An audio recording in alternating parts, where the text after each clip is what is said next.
नमस्कार, आदाब दोस्तों। मैं डॉक्टर रियाज गोगारी सूरत गुजरात से आप सभी का स्वागत करता हूं अपने इस यूट्यूब चैनल के ऊपर। हमारा पिछला वीडियो जो गुर्दे की पथरी के ऊपर था, आप लोगों ने उसे ढेर सारा प्यार से नवाजा। आप सबका बहुत बहुत शुक्रिया। और हम आपके साथ बात करने के लिए जा रहे हैं रिंगवॉर्म के बारे में। रिंगवॉर्म, वॉर्म का मानो तो कीड़ा होता है, बट ये कीड़े से फैलने वाला रोग नहीं है। ये फंगस के द्वारा फैला जाने वाला रोग है। हिंदी में इसे दाद कहा जाता है, मेडिकल टर्म में इसे टीनिया कहा जाता है। कोई टोटका या काला जादू होने के कारण से भी फैलने वाला रोग इसे माना जाता है, बट ऐसा बिल्कुल भी नहीं है। ये फंगस के द्वारा पाए जाने वाला एक फंगल इन्फेक्शन है जिसे रिंगवॉर्म कहा जाता है। अपनी अलग अलग जगहों की सतहों पे पाए जाने के कारण से अलग अलग जगहों के मुताबिक इसके नाम दिए जाते हैं। बाद मरतबा इसे टीनिया कैपाइटिस कहने में आता है, इसी तरह से टीनिया क्यूरिस कहने में आता है। इसके अलग अलग नाम हैं। अब इसके लक्षण कैसे पाए जाते हैं? ये गोल, मतलब कि 1 रुपए के सिक्के का आकार का होता है। शुरुआत के दिनों में ये लाल होता है या तो कॉफी कलर का होता है। इसके ऊपर की चमड़ी भी कभी कभी बिखरी हुई रहती है, कभी कभी जलन होना, कभी कभी बहुत ज़्यादा खुजली का आ जाना, बहुत ज़्यादा शदीद दर्द का होना। और लेटर स्टेज के अंदर अगर इसको अच्छी तरीके से ट्रीट नहीं किया जाता या मल्टीपल ड्रग का उपयोग किया जाता है तो इसके अंदर पस्ट्यूल्स का जमा हो जाना, परु का भरावा हो जाना, ये सब तकलीफें इसके अंदर रहती है। ये होता किन लोगों को है? बेसिकली छोटी आयु से लेके बड़े उम्र के वृद्ध तक ये किसी को भी हो सकता है। ये रोग होने के लिए कोई आयु सीमा नहीं है। और मैं आपको बताता चलूँ कि ये रोग होने की सबसे ज़्यादा पॉसिबिलिटी उन लोगों के दरमियान ही रहती है जो लोग हाइजीन को मेंटेन नहीं करते। ये रोग फैलता कैसे है? ये रोग किसी एक व्यक्ति के संक्रमित होने के साथ साथ उसी के द्वारा किसी और के संक्रमित होने पर फैला जाता है। जिस तरह से कॉमन बीमारी के अंदर कोविड फैला गया था, उसी मुताबिक टच में आने से, स्पर्श में आने से, उस चीज़ों के उपयोग में आने से ये फैलता है। इंसान से इंसान के द्वारा या पशु से इंसान के द्वारा ये फैलाया जाता है।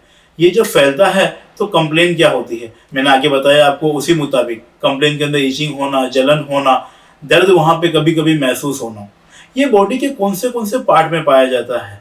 सबसे पहले ये जहाँ पे टच हुआ है वहीं पे पाया जाता है। बाज़ मरतबा बॉडी के जितने भी फोल्डेड पार्ट है, मगर मतलब के एक्जिला और ग्लूटियन रीजन, माथे के कुल्हे का भाग और जांघों का रीजन, जांघों का भाग, बॉडी में जहां जहां भी फोल्ड हो रहे हैं ना, उन सभी फोल्ड की जॉइंट में ये कॉमनली पाया जाता है। और कभी कभी इसका संक्रमण बॉडी में बढ़ जाने के कारण से ये पूरी बॉडी के सरफेस एरिया में भी पाया जाता है, बट अधिकतर इसकी मात्रा बॉडी के प्राइवेट पार्ट के नजदीक पाई जाती है। रिंगवॉर्म को आइडेंटिफिकेशन करने के लिए कोई स्पेसिफिक टेस्ट नहीं है। हमें पता है, जैसे हमें डेंगू, मलेरिया, टाइफाइड या अन्य कोई बीमारी ढूंढनी होती है तो हम कई प्रकार के जांच करवाते हैं। रिंगवॉर्म के लिए कोई स्पेसिफिक जांच नहीं है। डॉक्टर अपने तजुर्बे के द्वारा इसे अच्छे तरीके से पकड़ सकता है। और लेटर स्टेज के अंदर अगर कोई दूसरी बीमारी का मिश्रण है उसके साथ, जैसे कि सोरियासिस, जैसे कि एक्जिमा, और उसी के साथ साथ अगर डाउटफुल केस के अंदर कभी रिंगवॉर्म भी रहता है तो स्किन बायोप्सी को भेजकर हम अच्छे तरीके से कंफर्म डायग्नोसिस ले सकते हैं।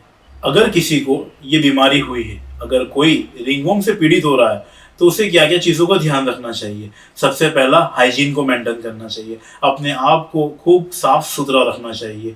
दूसरा, जो गीले कपड़े रहते हैं वो नहीं पहनने चाहिए।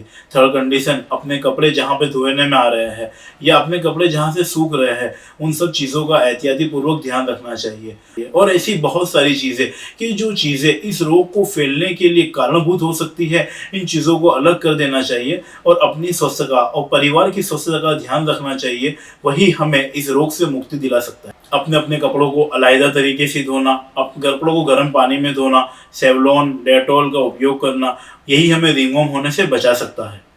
अब मैं आपको बताता चलूँ इसकी ट्रीटमेंट के बारे में।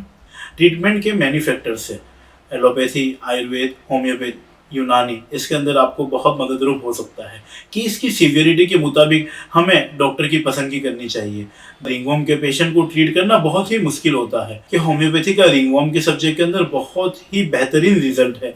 बाद मतलब कई ऐसे दर्दी, कई ऐसे मरीज जो ढेर सारे डॉक्टरों की ट्रीटमेंट करवाने के बाद भी ठीक नहीं हो पाते, इन ही पेशेंटों के अंदर, इन ही दर्दियों के अंदर होम्योपैथी अपना विशेष रूप से रिजल्ट देने के लिए जानी जाती है। बेसिकली मार्केट में मिलने वाली कई सारी लोकल एप्लीकेशंस को आप अवॉइड करें और आप आपके घर के नज़दीक के डॉक्टर से जाके रब्ता करें ताकि वो आपके लिए बेहतरीन ट्रीटमेंट का प्लान कर सके। अदर पैथीज के अंदर इसका अच्छा इतना रिजल्ट नहीं मिल रहा है, बट मैं आपको श्योर के बोल रहा हूँ होम्योपैथी में रिंगवॉर्म का बहुत ही बेहतरीन रिजल्ट है। हमारी बहुत सारी मेडिसिन इसके फीचर्स को देख के, इसके इरप्शन को देख के, खुजली के प्रकार को देख के, और खुजली कौन से वक्त हो रही है, कब हो रही है, किस तरह से अच्छा लग रहा है, ये सब जानकारी को जोड़कर हम बेहतरीन मेडिसिन के द्वारा होम्योपैथी से आपका बेहतरीन इलाज कर सकते हैं।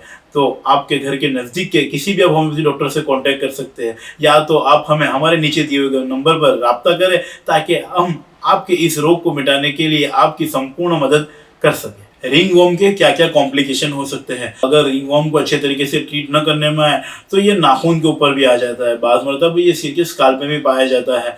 तो इसी कंडीशन के अंदर बॉडी के अंदर कई जगहों से इसी का ही फैलावा हो सकता है। तो जब कभी भी आप प्राइमरी बेस के अंदर रिंगवॉर्म से पीड़ित हो तो तुरंत ही आपके नज़दीक के डॉक्टर से, होम्योपैथी डॉक्टर से कॉन्टेक्ट करें। रिंगवॉर्म से बचने के लिए आपको क्या क्या करना चाहिए? आप अपने घर के अंदर अपने तौलिए, अपने साबुन वगैरह को अलग रखें। आप अपने खुद के कपड़े गर्म पानी के अंदर धोएं और उपयोग में आने वाली कॉमन चीज़ों को दूर करें और अपनी चीज़ों को अलग अलग तरीके से यूज़ करना स्टार्ट करें। रिंगवॉर्म कौन सी सीज़न में ज़्यादा पाया जाता है? बारिश और गर्मी की सीज़न में। पसीना होने के कारण से, बारिश के अंदर बॉडी के गीला हो जाने के कारण से, जब इंसान कपड़े चेंज नहीं करते और सुबह का भीगा हुआ बंदा एक ही कपड़ों के साथ अगर शाम तक भी रहता है तो बाज़ मरतबा कपड़ों की गिलावट के कारण से और उनकी बॉडी की स्किन के अफेक्शनेट होने के कारण से रिंगवॉर्म के बढ़ने की पूरी शक्यता रहती है। तो बारिश के मौसम में या तो गर्मी के मौसम में आप सही तरीके से कपड़े को बदलना रखें और अपने हाइजीन को मेंटेन करने की कोशिश करें। अगर आपको हमारा ये वीडियो पसंद आया है तो लाइक कीजिए, शेयर कीजिए। और हाँ, एक बार वापस कहता चलूँ कि अगर आप रिंगवॉर्म की तकलीफ से पीड़ित है और आपका इलाज सही से नहीं हो पा रहा है, या अगर आप इस बीमारी से हार मान चुके हैं, तो एक बार हमारे नीचे दिए हुए कॉन्टैक्ट नंबर पर हमसे अवश्य कॉन्टैक्ट करें। हम डेफिनेटली आपके लिए बेहतर रास्ता ढूंढ के निकालेंगे और डेफिनेटली आपको ट्रीट करने के लिए हम संपूर्ण तरीके से मेहनत करेंगे। तब तक के लिए आप सबका बहुत सारा शुक्रिया। धन्यवाद। नमस्ते। आदाब।